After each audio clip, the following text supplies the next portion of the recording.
कोपरगाव शहरामधील श्री साईभक्त परमपूज्य श्री धोंडीराम बाबा चव्हाण संचलित श्री साईधाम ट्रस्टच्या श्री साई मंदिराचा 27वा वर्धापन दिन विविध धार्मिक कार्यक्रमांनी साजरा करण्यात आला।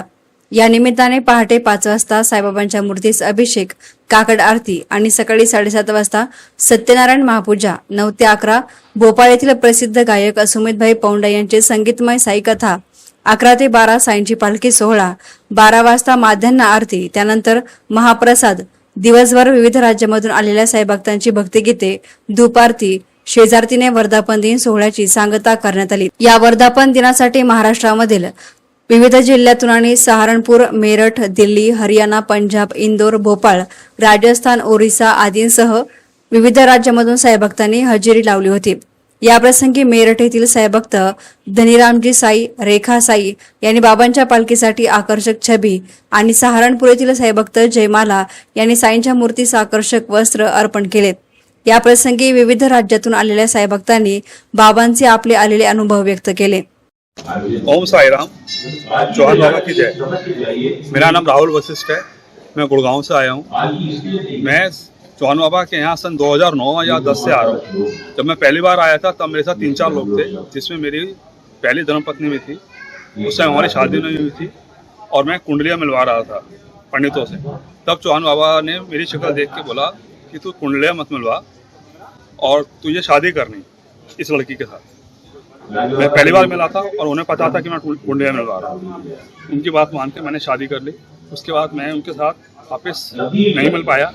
जब मैं मिला अभी 3 साल पहले, फिर से मैं बाबा के पास आया, तब सुरेश बाबा जी थे यहाँ पर बैठे थे। तब उन्होंने मेरे को आशीर्वाद दिया और इस साल जनवरी में सुरेश बाबा जी गुड़गांव आए थे। उन्होंने मेरे दोस्त को बुलाया था, मैं भी साथ में चला गया, मेरी पत्नी भी साथ में गई। उन्होंने मेरी पत्नी को देख के बोला कि तेरी हेल्थ खराब है, तुझे दवाई लेनी है जो मैं बता रहा हूँ। अगर तू दवाई नहीं खाएगी तो तेरी आवाज़ बंद हो जाएगी 1 महीने में। उसने दवाई नहीं खाई, वो डॉक्टरों पर भरोसा करने लगी, बाबा की दवाई नहीं खाई उसने। और 1 महीने बाद या 1 महीने 10 दिन बाद उसकी डेथ हो गई, कार्डियक अरेस्ट हो गया उसका। पिछला 1 साल मार्च 10 को से डेथ हुई थी। मैं बाबा के पास आया, बाबा ने तभी कह दिया कि तेरे को दूसरी शादी करनी है। उसके बाद मैं शादी करने के मूड में नहीं था। बाबा ने फिर खुद ही इस साल फरवरी में नीरा का मेरे को रिश्ता भेजा और उनके आशीर्वाद से ही रामनवमी के दिन इस साल हमारी शादी हुई। ये निर्लिप्ता मिश्रा उड़ीसा से। और अपना भी कुछ अनुभव बता। मैं 3 महीने से यहाँ पे जुड़ी हूँ, चौहान बाबा के यहाँ से। सबसे पहला अनुभव ये है, मेरे फैमिली में जितने भी लोग थे सब शिरडी आगे घूम के चले गए, बस मैं ही नहीं आई थी। लेकिन मेरा के लिए है कि चौहान बाबा के साथ जुड़ने के बाद मुझे मौका मिला और मैं शिरडी आई और मतलब बाबा का दर्शन भी हुआ और चौहान बाबा का भी दर्शन हुआ।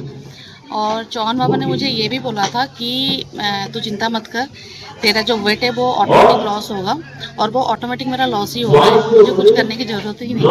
वजन कम हो रहा है, वजन कम हो रहा है। शादी के बाद तेरा वजन अपने आप कम होगा, तुझे कुछ करने की जरूरत नहीं है, तो वो ऑटोमेटिक हो रहा है। और इनके आशीर्वाद से मुझे बहुत अच्छा फैमिली मिला है और बहुत प्यारी सी गुड़िया भी मिली है मेरे को, तो मैं उनकी तो बहुत शुक्रगुजार हूँ। तो वो ओम साई राम कहना चाहती हूँ। मैं जिस दिन से यहाँ आ रही हूँ मेरे मन को अपार शांति मिली है। मेरे घर में सब सुख शांति से है, मेरा परिवार स्वस्थ है और मैं कामना करती हूँ बाबा से सभी स्वस्थ रहे, सभी लंबी आयु रहे, बाबा का नाम लेते रहे, चौहान बाबा की कृपा सब पे बने रहे। ओम साई राम। ठीक है, ओम साई राम। हम लोग यहाँ पर प्रत्येक वर्ष सहारनपुर से, मेरठ से और पानीपत से, हरियाणा से, हर जगह से, देश विदेशों से यहाँ पर भक्त लोग आते हैं और ये 27वां वर्धापना दिवस है, उसको मनाने के लिए हम सब लोग यहाँ पर आए हैं। जब चौहान बाबा थे तब भी हम यहाँ पर ऐसे ही मन से आते थे और आज वो नहीं है, उनके अनुपस्थिति में भी हम लोग यहाँ आ रहे हैं। और उनकी अनुपस्थिति में जो हमारे भाई हैं सुरेश भाई, वो बहुत अच्छी तरीके से इसका संचालन कर रहे हैं और यहाँ पर जो भी भक्तगण आते हैं उनकी इच्छाएं पूरी हो रही हैं। अनुभव बताओ, अनुभव कुछ। साई राम सभी भक्तों को ओम साई राम। हम यहाँ पे तकरीबन आज 19 साल कंप्लीट हो चुके हैं आए हुए। आज 20वां साल शुरू हो चुका है बाबा की कृपा से। और जितने भी बाबा के भक्त हैं, बाबा के बच्चे हैं, सब बाबा ने सबको मौज में रखा हुआ है। और सबके लिए अब हम तो सब मौज में ही हैं। अब बाकी और जो ब्रह्मांड के अंदर, बाकी विश्व के अंदर जो लोग हैं, उनकी कल्याण के लिए, सिर्फ सबके लिए दुआ मनाने के लिए हम यहाँ पे आते हैं कि बाबा हमारा भला आपने बहुत किया, अब बाकी और सब लोगों का भला कीजिए। इसी संकल्प के साथ हम हर साल इधर बाबा के यहाँ आते हैं कोपरगांव। या प्रसंगी श्री जनार्दन स्वामी आश्रमचे मठाधिपती परमपूज्य रमेश गिरीजी महाराज, आमदार आशुतोष काळे, माजी आमदार स्नेहलता कोल्हे, आमदार विवेक कोल्हे, अमित कोल्हे, मनाली कोल्हे, नगराध्यक्ष पराग संधान, माजी उपनगराध्यक्ष विजय वाजे आदींनी भेट दिली। वर्धापन दिन सोहळा यशस्वी करण्यासाठी नितीनदादा कोल्हे, राजेंद्र शिंगी, साईभक्त परमपूज्य धोंडीराम बाबा चव्हाण संचलित साईधाम ट्रस्टचे मंदिर व्यवस्थापन समितीचे विजय नायडू, नानासाहेब नवले, रोहित वाघ, सुरेश चव्हाण, साहेबराव मडवई, एकनाथ चव्हाण, बाळासाहेब सातारकर आदींसह स्थानिक नागरिकांनी परिश्रम घेतले।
एसना मीडियासाठी प्रतिनिधी युसुफ अंग्रेज, कोपरगाव।